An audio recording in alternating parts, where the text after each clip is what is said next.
आज हम देखेंगे भारत में राष्ट्रवाद का उदय, जिसमें प्रथम विश्व युद्ध का भारत पर प्रभाव, महात्मा गांधी जी का दक्षिण अफ्रीका से भारत वापस आना, उनके द्वारा चलाए गए भारत में सत्याग्रह का तात्पर्य,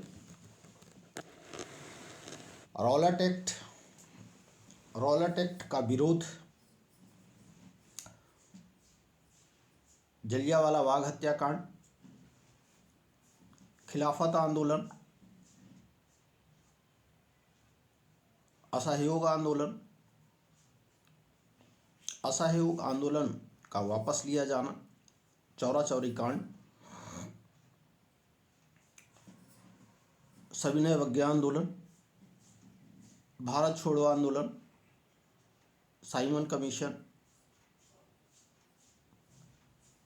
इत्यादि मुद्दों पर संक्षेप में सारगर्भित तरीके से चर्चा करेंगे। सबसे पहले हम बात करते हैं प्रथम विश्व युद्ध की। प्रथम विश्व युद्ध सन 1914 से 1918 तक चला, जिसमें विश्व के प्रभावशाली देश दो समूहों में बटे थे। पहला समूह जर्मनी, ऑस्ट्रिया हंगरी और तुर्की वाला समूह था, जिसको केंद्रीय शक्ति के नाम से जाना जाता है, सेंट्रल पावर्स के नाम से जाना जाता है। और दूसरे समूह में जो देश थे उन्हें मित्र देश कहा गया, जिनमें ब्रिटेन, फ्रांस, रूस, जापान और बाद में अमेरिका इस समूह में शामिल हो गया था। इस तरह प्रथम विश्व युद्ध दो समूह देशों के बीच लड़ा गया, जिसमें मित्र राष्ट्रों की विजय हुई और केंद्रीय शक्ति के जो समूह देश थे उनकी पराजय हुई। प्रथम विश्व युद्ध का भारत की राजनीतिक और आर्थिक स्थितियों पर क्या प्रभाव पड़ा, इसको समझना बहुत जरूरी है। प्रथम विश्व युद्ध के दौरान ब्रिटेन ने युद्ध के खर्चों के नाम पर कर्जे लिए और करों में वृद्धि कर दी। आयात शुल्क लगाया गया, आय कर लगाया गया और इस तरह से करों में वृद्धि की गई। साथ ही प्रथम विश्व युद्ध के लिए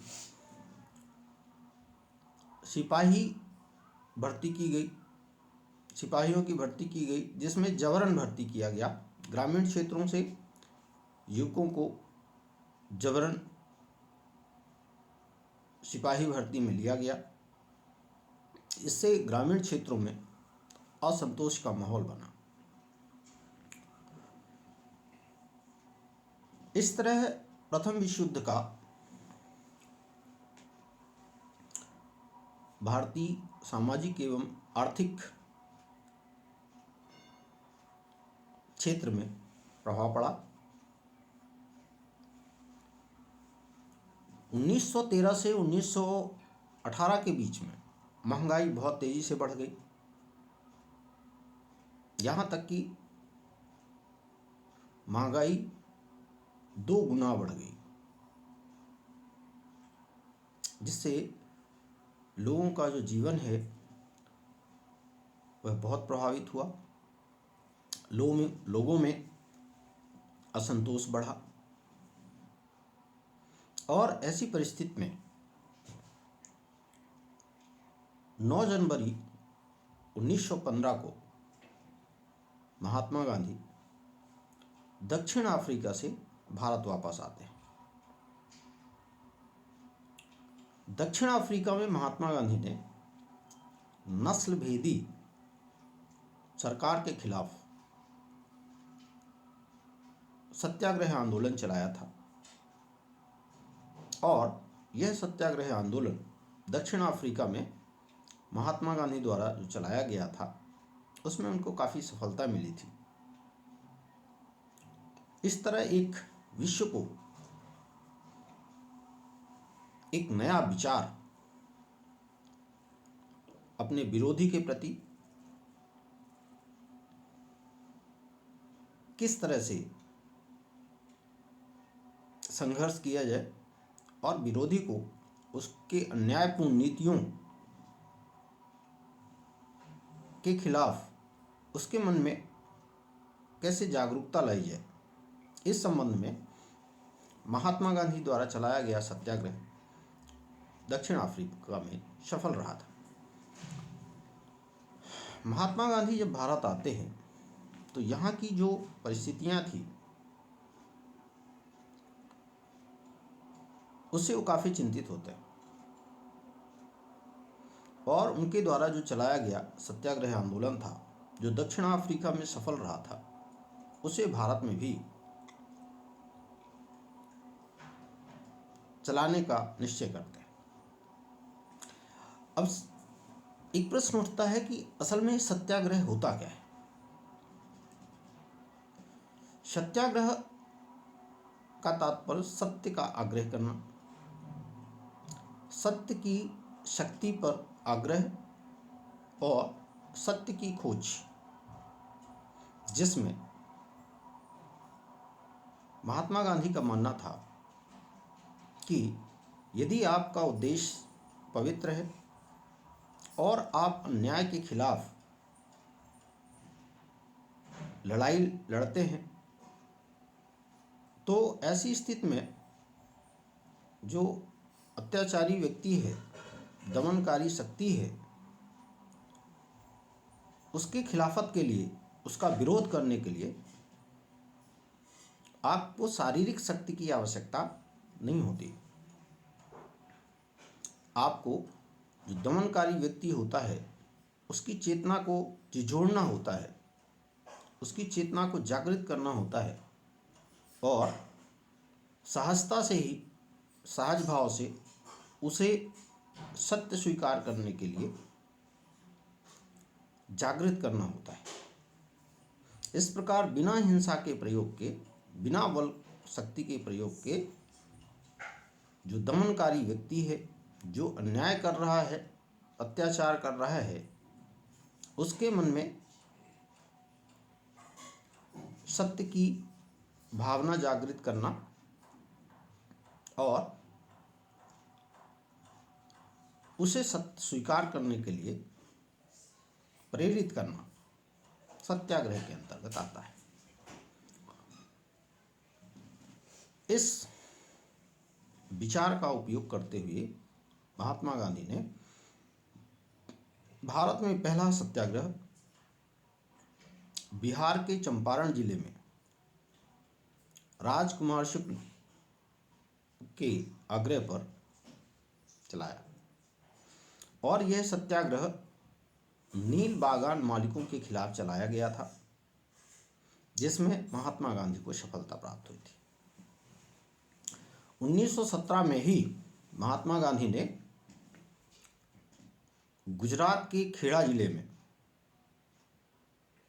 सत्याग्रह चलाया। इसमें हुआ ये था कि खेड़ा जिले में फसल खराब हो गई थी, प्लेग बीमारी फैली हुई थी, जिसकी वजह से किसान लगान चुकाने की स्थिति में नहीं थे। अतः लगान माफी के लिए यहाँ के किसानों ने सत्याग्रह चलाया। महात्मा गांधी ने सत्याग्रह चलाने के लिए किसानों को प्रेरित किया और इस तरह महात्मा गांधी द्वारा चलाया गया दूसरा सत्याग्रह खेड़ा सत्याग्रह था, जो सफल रहा। इसी तरह 1918 में महात्मा गांधी ने अहमदाबाद में मील मजदूरों के हितों के लिए सत्याग्रह चलाया और इस सत्याग्रह में भी महात्मा गांधी को सफलता प्राप्त हुई।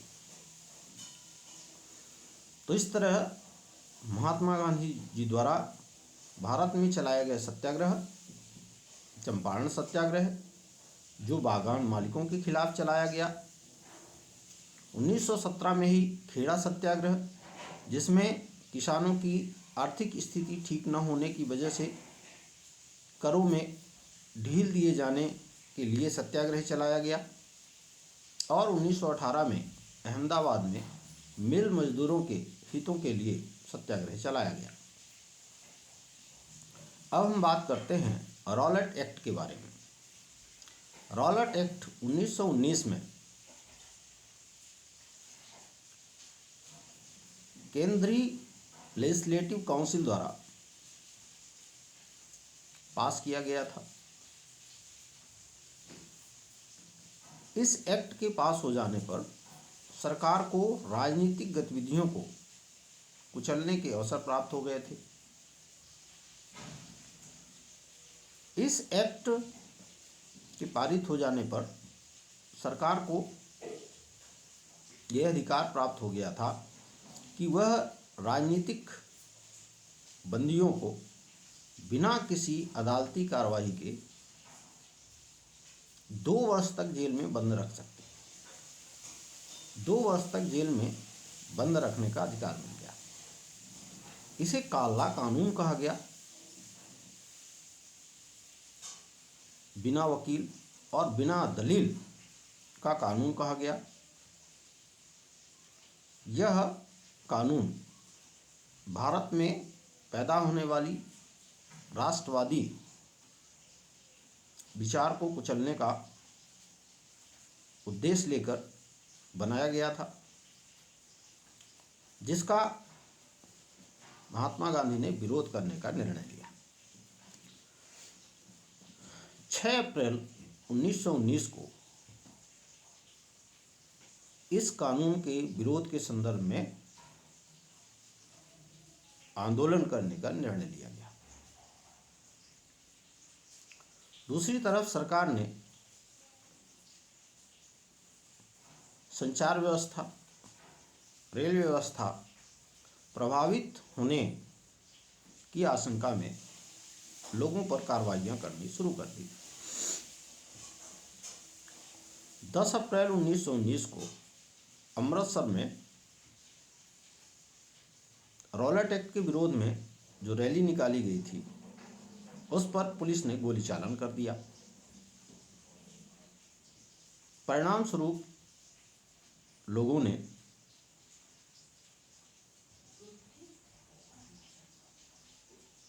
डाकघर, रेलवे स्टेशन जैसे सरकारी कार्यालयों पर हमले करने शुरू कर दिए। परिणाम स्वरूप अमृतसर के शासन की बागडोर सेना को सौंप दी गई और वहां मार्शल लॉ लागू कर दिया गया। अमृतसर के स्थानीय नेताओं को गिरफ्तार कर लिया गया। इसके बाद 13 अप्रैल 1919 का दिन, जो भारतीय इतिहास में काला दिन माना जा सकता है, 13 अप्रैल 1919 को जलियांवाला बाग हत्याकांड हुआ। जलियांवाला बाग हत्याकांड भारतीय इतिहास का एक बहुत ही दुखद दिवस माना जा सकता है। 13 अप्रैल 1919 को जलियांवाला बाग, जो पंजाब के अमृतसर में स्थित है और अमृतसर शहर से कुछ दूरी पर है, जलियांवाला बाग में लोग वैशाखी के मेले में शिरकत करने के लिए आए थे और कुछ लोग रॉलेट एक्ट का विरोध करने के लिए भी यहाँ पर आए हुए थे। जलियांवाला बाग में निकलने के जो द्वार थे सीमित थे और वहाँ लोग इकट्ठे थे। तभी जनरल डायर, जो अमृतसर का सैन्य अधिकारी था, वहाँ पहुँचता है और निकलने के रास्तों को बंद करा के सैनिकों को गोली चालन का आदेश दे देता है। सैनिकों द्वारा गोली चलाई जाती है जिसमें सैकड़ों लोग मारे जाते हैं। इस घटना को ही जलियांवाला बाग हत्याकांड के नाम से जाना जाता है। इस तरह जलियांवाला बाग हत्याकांड 13 अप्रैल 1919 को हुआ, जिसमें जनरल डायर द्वारा जलियांवाला बाग में उपस्थित लोगों पर गोली चलाने का आदेश दिया, जिससे सैकड़ों लोग मारे गए। जनरल डायर ने अपनी कार्यवाही को यह कहते हुए न्याय संगत ठहराने की कोशिश की कि यह गोली चालन सत्याग्रहियों के दिमाग में आतंक की भावना पैदा कर नैतिकता की भावना उत्पन्न करने की कार्रवाई थी। बाद में इस घटना की जांच के लिए हंटर कमीशन का गठन किया गया। हंटर कमीशन ने जनरल डायर को निर्दोष घोषित किया।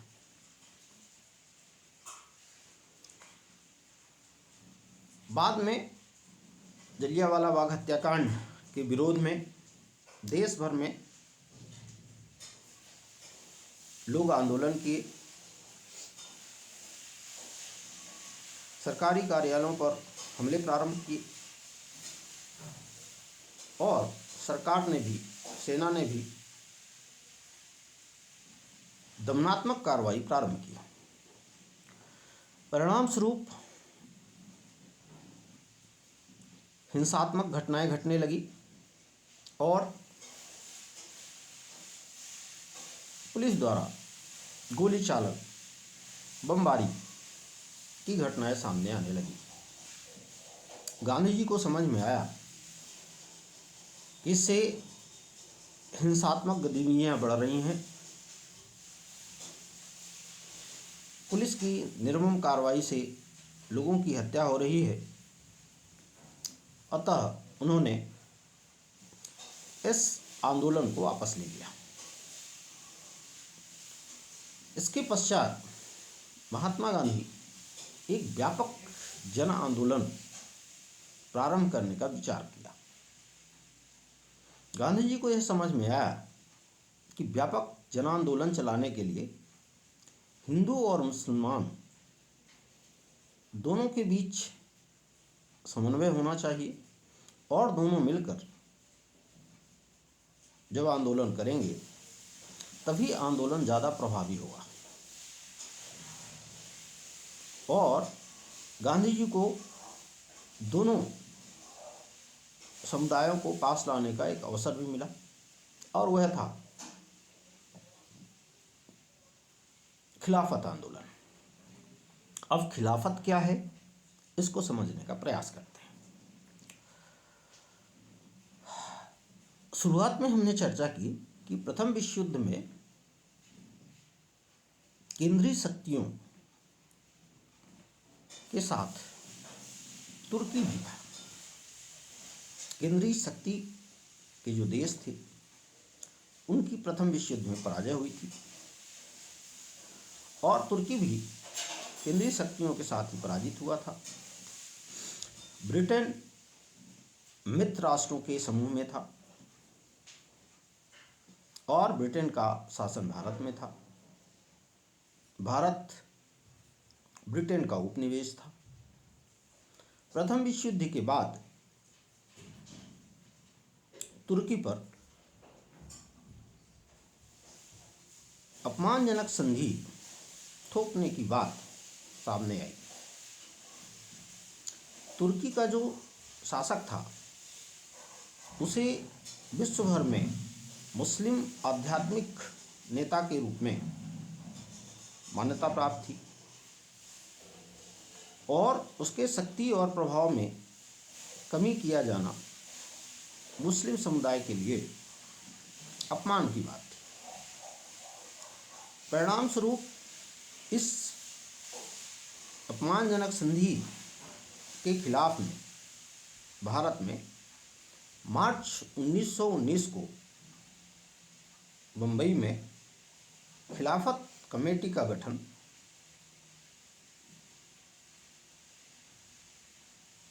शौकत अली और उनके सहयोगियों द्वारा की गई। शौकत अली और उनके सहयोगियों ने संयुक्त जन आंदोलन करने के उद्देश्य से महात्मा गांधी से संपर्क किया। महात्मा गांधी ने इस अवसर का लाभ उठाया और उन्होंने ये देखा कि इसके माध्यम से हिंदू और मुसलमान दोनों संयुक्त होकर अत्याचारी, शोषणकारी, औपनिवेशिक शासन व्यवस्था के खिलाफ कार्रवाई कर सकते हैं। अतः उन्होंने इसका लाभ उठाया और खिलाफत आंदोलन और स्वराज्य प्राप्ति के लिए कांग्रेस संगठन में सहमति बनाई और कांग्रेस ने खिलाफत को अपना समर्थन दिया। इसके साथ ही महात्मा गांधी ने असहयोग आंदोलन प्रारंभ करने का निर्णय लिया। अब प्रश्न उठता है कि असहयोग होता क्या है और ये विचार गांधी जी के दिमाग में कैसे आया। सन 1909 में महात्मा गांधी ने एक पुस्तक लिखी जिसका नाम था हिंद स्वराज। हिंद स्वराज पुस्तक में महात्मा गांधी ने लिखा कि भारत में ब्रिटेन इसलिए शासन कर पा रहा है क्योंकि भारतीय उसका सहयोग करते हैं।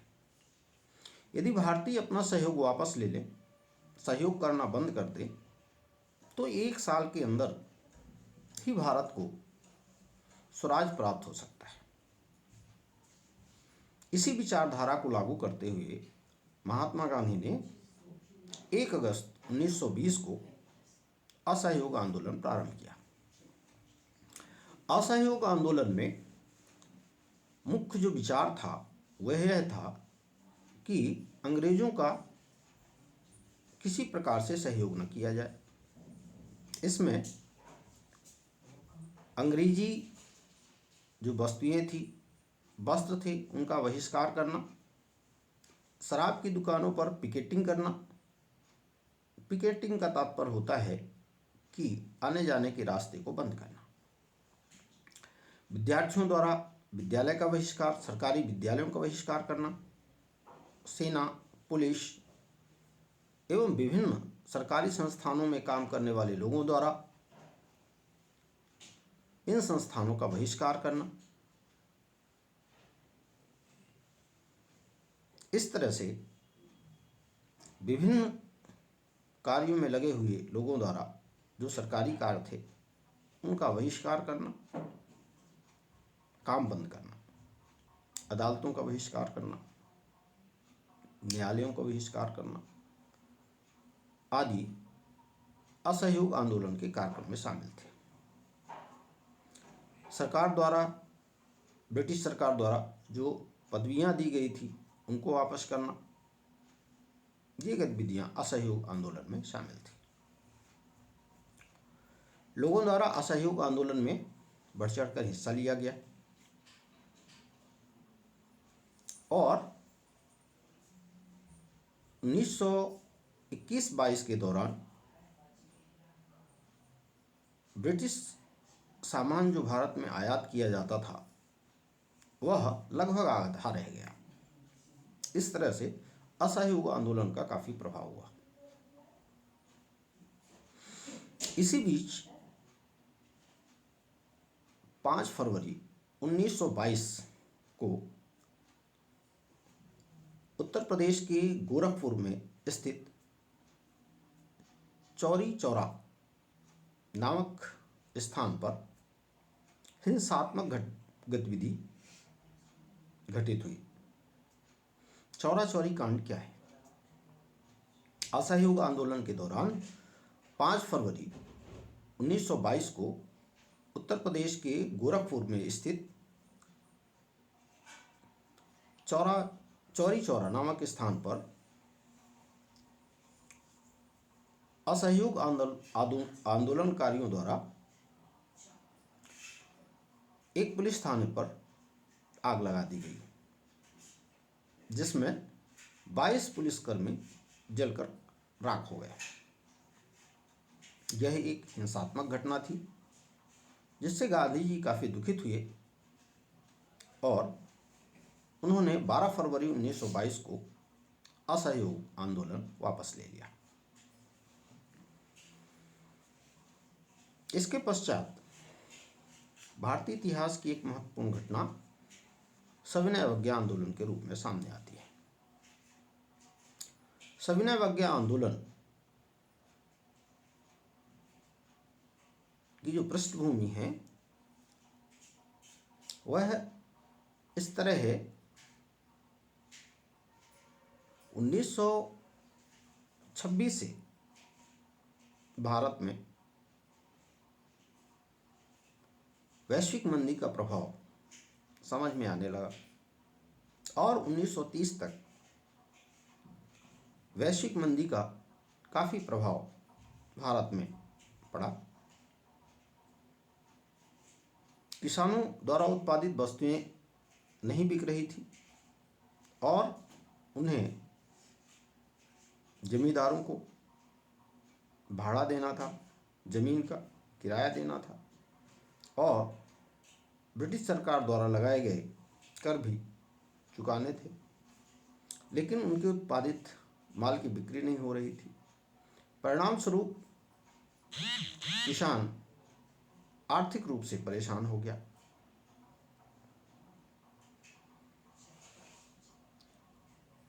ऐसी स्थिति में महात्मा गांधी द्वारा सविनय अवज्ञा आंदोलन चलाने का निर्णय लिया गया। सविनय अवज्ञा आंदोलन चलाने के पूर्व महात्मा गांधी ने 31 जनवरी 1930 को अपनी 11 मांगों को तत्कालीन वायसराय इरविन को एक ज्ञापन सौंपा, जो अल्टीमेटम के रूप में था, चेतावनी के रूप में था कि उनकी इन 11 मांगों को मान लिया जाए, अन्यथा वह सविनय अवज्ञा आंदोलन प्रारंभ करेंगे। महात्मा गांधी की 11 मांगों को नहीं माना गया और महात्मा गांधी ने सविनय अवज्ञा आंदोलन प्रारंभ करने का निर्णय लिया। सविनय अवज्ञा आंदोलन दांडी यात्रा से प्रारंभ होता है। अब प्रश्न उठता है कि दांडी यात्रा क्या है? महात्मा गांधी ने अपने साबरमती आश्रम से 12 मार्च 1930 को अपने 78 विश्वस्त साथियों के साथ दांडी, जो गुजरात में समुद्र के तट पर स्थित है, के लिए यात्रा प्रारंभ की, जिसको दांडी यात्रा के नाम से जाना जाता है। दांडी यात्रा 12 मार्च 1930 को महात्मा गांधी ने अपने साबरमती आश्रम से अपने 78 विश्वस्त साथियों के साथ प्रारंभ की, जो दांडी से 240 मील दूर स्थित समुद्र तटीय कस्बा दांडी पर समाप्त होनी थी। और इस तरह से 24 दिन की यात्रा के बाद महात्मा गांधी साबरमती आश्रम से दांडी पहुंचते हैं और दांडी में पहुंचकर 6 अप्रैल 1930 को समुद्र का पानी उबालकर नमक बनाते हैं और इस तरह से अंग्रेजों द्वारा नमक पर लगाए जाने वाला कर और नमक बनाने पर जो प्रतिबंध लगाया गया था उस कानून का उल्लंघन किया और इस तरह से सविनय अवज्ञा आंदोलन प्रारंभ हो गया। सविनय अवज्ञा आंदोलन का मतलब होता है विनय सहित अवज्ञा करना, आदेशों को न मानना, कानूनों का उल्लंघन करना, सरकार द्वारा बनाए गए कानूनों को न मानना, ये सविनय अवज्ञा आंदोलन के कार्यक्रम थे। सविनय अवज्ञा आंदोलन 6 अप्रैल 1930 को समुद्र के पानी को उबालकर नमक बनाकर महात्मा गांधी ने प्रारंभ किया। इस तरह दांडी यात्रा साबरमती आश्रम गुजरात से 12 मार्च 1930 को प्रारंभ हुई और 6 अप्रैल 1930 को दांडी पहुंचकर समुद्र के पानी को उबालकर नमक बना करके सविनय अवज्ञा आंदोलन प्रारंभ किया गया। सविनय अवज्ञा आंदोलन के जो कार्यक्रम थे वह थे सरकार द्वारा बनाए गए कानूनों को न मानना, कर न देना, सरकार द्वारा बनाए गए जंगल अधिनियम वन अधिनियमों का उल्लंघन करना, जंगल में लकड़ी बीनने के लिए जाना, पशुओं को चराना, चारा काटना आदि गतिविधियां शामिल थी।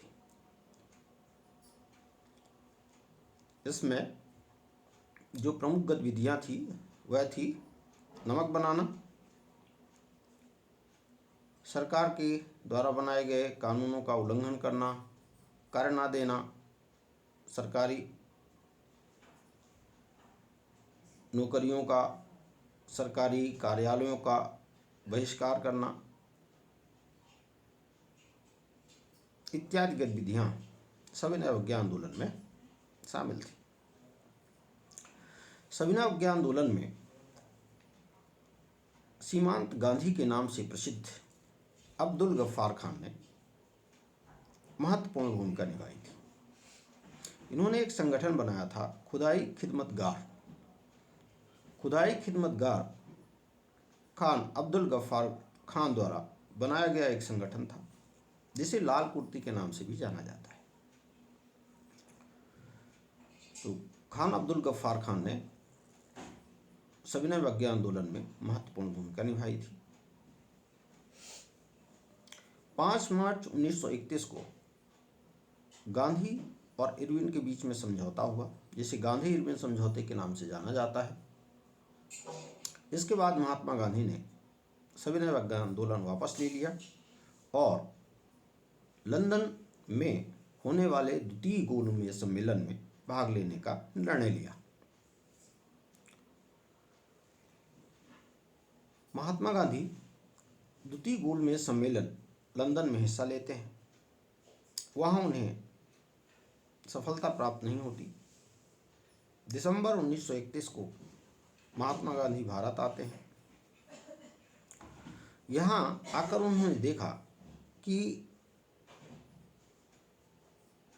ब्रिटिश सरकार ने भारत पर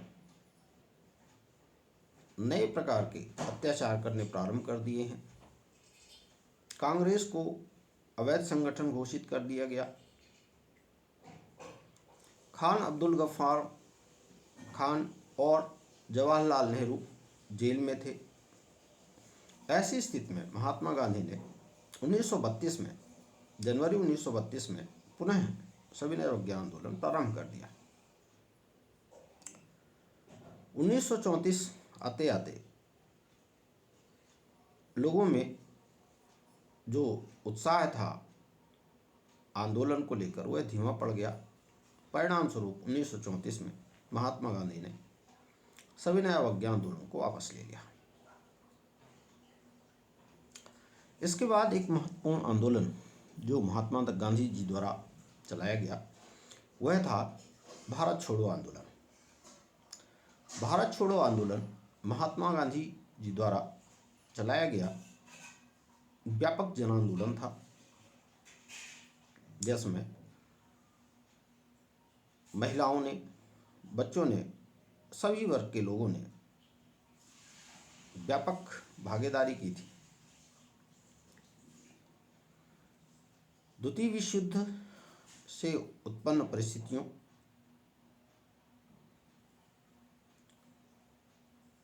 ने महात्मा गांधी को भारत छोड़ो आंदोलन चलाने के लिए प्रेरित किया। 14 जुलाई 1942 को वर्धा कांग्रेस कार्यकारिणी समिति ने भारत छोड़ो आंदोलन प्रस्ताव को पारित कर दिया और 8 अगस्त 1942 को कांग्रेस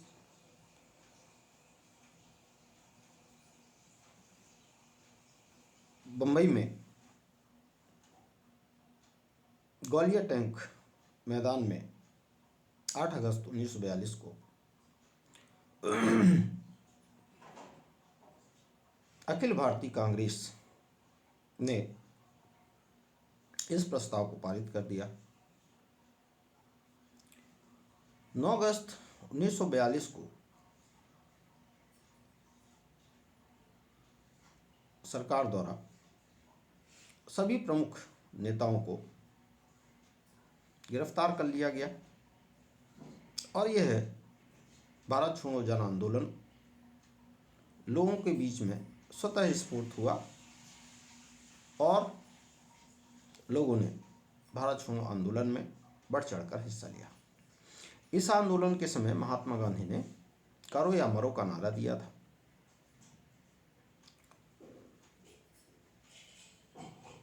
इस आंदोलन में जयप्रकाश नारायण, राम मनोहर लोहिया, अरुणा आसफ अली जैसे नेताओं ने बढ़ चढ़कर हिस्सा लिया था। इस आंदोलन के दौरान भारत के लोगों ने विदेशी वस्तुओं का बहिष्कार किया, सरकारी कार्यालयों पर हमले प्रारंभ कर दिए और इस व्यापक जन आंदोलन को